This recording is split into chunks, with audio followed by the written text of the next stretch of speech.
मेरा नाम डॉक्टर दुर्गेश बेलूर है और हम लोग आज बात करेंगे रुक रुक के उपवास करने की, यानी इंग्लिश में इंटरमिटेंट फास्टिंग। इसके क्या फायदे हैं और ये किन लोगों को करना चाहिए।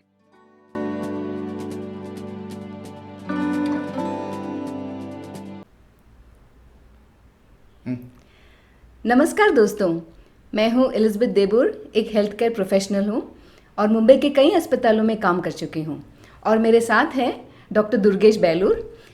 ये ना ही सिर्फ एक डॉक्टर हैं बल्कि ये एक प्रोफेसर भी हैं और एक लेखक भी हैं। और हमारा प्रयास है कि हम छोटे छोटे स्वास्थ्य संबंधित वीडियोस बना के आपके लिए कुछ जानकारी ले आएँ।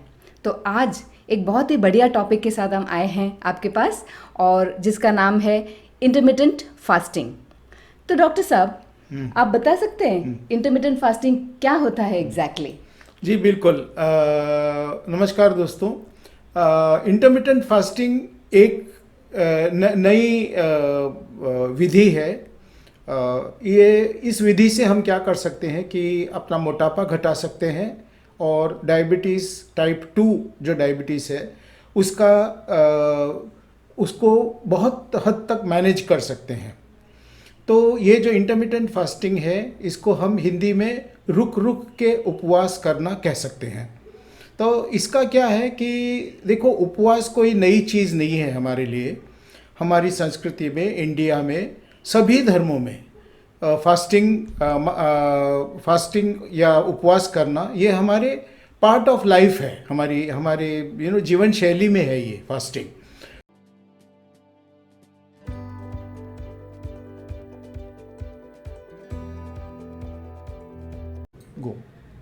तो डॉक्टर साहब, ये इंटरमिटेंट फास्टिंग ये शुरू कहाँ पे हुआ?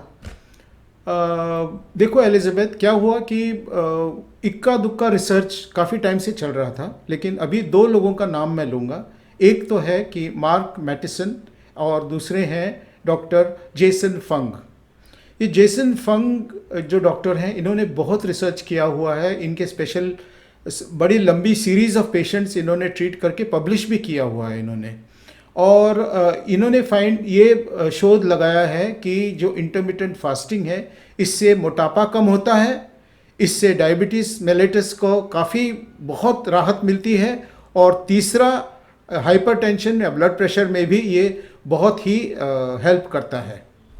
और दोस्तों, मैं और एक बात करना चाहूँगी। ये जो डॉक्टर जेसन फंग है, इन्होंने एक किताब लिखी है जिसका नाम है द ओबेसिटी कोड।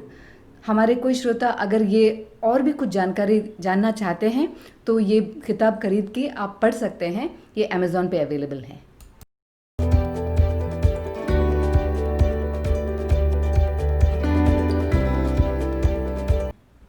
तो डॉक्टर साहब, ऐसा कोई है जिन लोगों को ये नहीं करना चाहिए? हाँ बिल्कुल एलिजाबेथ, ये तो ऐसे नहीं है कि सबको करना है ये। सबसे पहली कंडीशन ये है कि टाइप 1 डायबिटीज़ जिसको है उनको बिल्कुल ये नहीं करना है।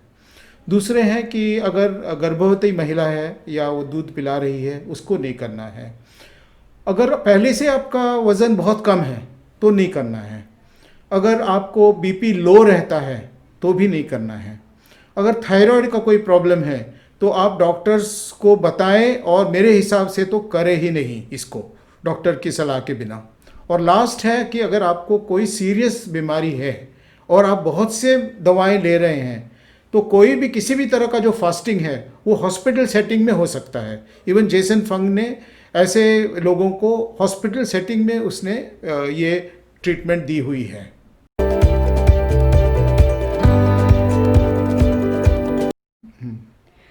तो डॉक्टर साहब, ये असर कैसे करता है और हमारे शरीर में क्या बदलाव आते हैं? अच्छा एलिजाबेथ, देखो अभी क्या होता है कि ज़्यादातर हम लोगों को आदत है कि हम लोग हर 2 घंटे, हर 1.5 घंटे कुछ ना कुछ स्नैकिंग करते हैं, कुछ खाना खाते रहते हैं।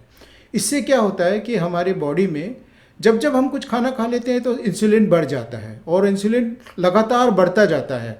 ये हमारे सेहत के लिए बिल्कुल अच्छा नहीं है, क्योंकि इंसुलिन जितना बढ़ता जाता है उतना हमारे शरीर में मोटापा आ जाता है, बढ़ जाता है मोटापा, चर्बी। तो चर्बी बढ़ जाती है, मोटापा बढ़ जाता है। और जब हम फास्टिंग करते हैं, जो जैसे जेसन फंग ने बताया है, जो फास्टिंग हम इंटरमिटेंट फास्टिंग करते हैं, तो उस समय क्या होता है कि हमारा इंसुलिन कम हो जाता है बॉडी में, और इंसुलिन कम होने से हमारा जो फैट है,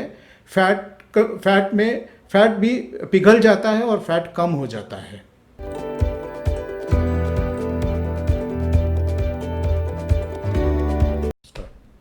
लेकिन ये चर्बी कैसे पिघलती है? हाँ एलिजाबेथ, देखो ये क्या है कि जो साइंटिस्ट हमें बता रहे हैं कि 12 घंटे जब तक हम फास्ट करते हैं ना, तो हमारे बदन में लीवर से ग्लूकोज सप्लाई होता रहता है। उसके बाद क्या होता है कि एक मेटाबॉलिक स्विच है, जिससे कि हमारे बदन में हॉर्मोन्स का बदलाव आ जाता है और ये मेटाबॉलिक स्विच ऑन हो जाता है। उसके बाद क्या होता है कि फैट में से एनर्जी मिलती है, फैट में से पूरी ऊर्जा मिलती है हमारे बदन को। इसीलिए ये 12 घंटे से 16 घंटे का जो उपवास का टाइम है, ये बहुत ही मायने रखता है।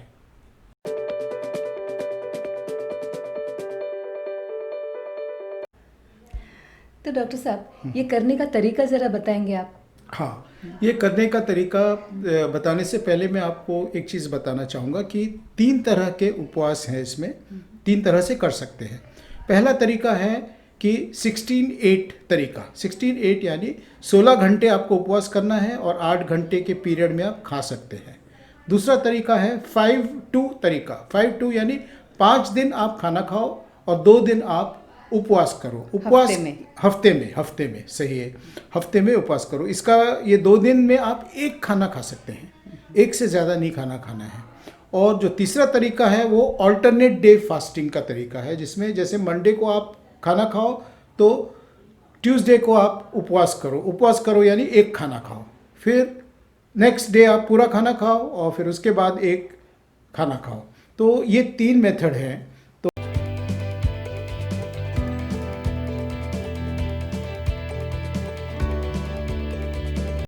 गो।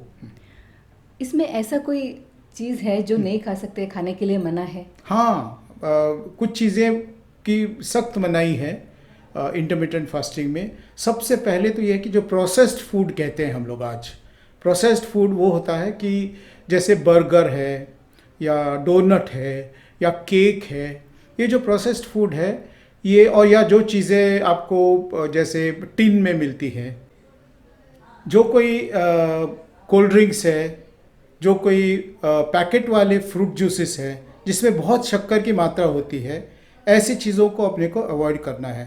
और जो सफ़ेद शक्कर है और जो ब्राउन शक्कर है, ये दोनों चीज़ों को बिल्कुल ही नहीं हाथ लगाना, क्योंकि ये प्रोसेस्ड फूड में सबसे बुरी मानी जाती है अभी फास्टिंग के लिए।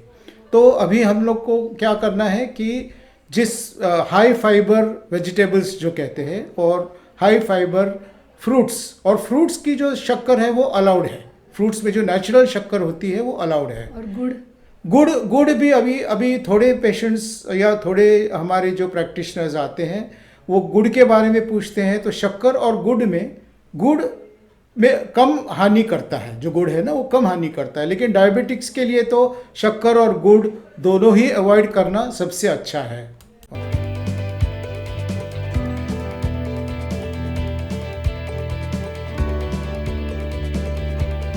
तो थैंक यू डॉक्टर, आपने बहुत फ़ायदेमंद जानकारी दी है हमको, इसलिए हम आपका आभारी मानते हैं। और आगे बढ़ के दोस्तों, अगर आपको जल्दी से जल्दी वज़न घटाना है तो आप ये तरीका ज़रूर अपनाएं, आप ट्राई कीजिए। और अगर आपको तकलीफ़ हो रही है 16 घंटा फास्टिंग करने की, तो आप शुरू में धीरे धीरे स्टार्ट कर सकते हैं। आप 12 घंटा कीजिए, 13 घंटा कीजिए, ऐसे करके आप 16 घंटा कीजिए। और बीच में कभी भी आपको कोई दिक्कत होगी तो आप इसको रोक भी सकते हैं और फिर से स्टार्ट कर सकते हैं। इसमें आपको कोई नुकसान नहीं होगा। मैं केवल एक चीज़ कहना चाहूँगा यहाँ पे कि अगर आपको कोई भी बीमारी है और आप डॉक्टर्स को रेगुलरली कंसल्ट कर रहे हैं, तो इस फास्टिंग करने से पहले ज़रूर अपने फैमिली डॉक्टर की राय लें और उसके परमिशन के बाद ही ये आप इंटरमिटेंट फास्टिंग करें। जिनको कोई दूसरी बीमारी नहीं है वो आराम से कर सकते हैं जो कोई चीज़ें को। तो ये थी दोस्तों इंटरमिटेंट फास्टिंग के बारे में। अगर आपको ये वीडियो पसंद आया तो हमें ज़रूर लिखिए, हमारा ईमेल आईडी दिया हुआ है। और अगर कोई भी सवाल हो आपके मन में तो हमें पूछिए, हम आपको जवाब देंगे। और आगे चल के अगर आपको कोई भी टॉपिक के ऊपर आप जानना चाहते हैं तो हमें लिखिए। कोई भी शारीरिक या मानसिक स्वास्थ्य के बारे में अगर आपको कोई वीडियो चाहिए तो हमें लिखिए, हम ज़रूर कोशिश करके आपके लिए बना के आप तक पहुंचाएंगे। और ये वीडियो पसंद आया तो ज़रूर लाइक कीजिए और शेयर कीजिए अपने फ्रेंड्स के साथ, और हमारा चैनल को ज़रूर सब्सक्राइब कीजिए। धन्यवाद। धन्यवाद। बाय।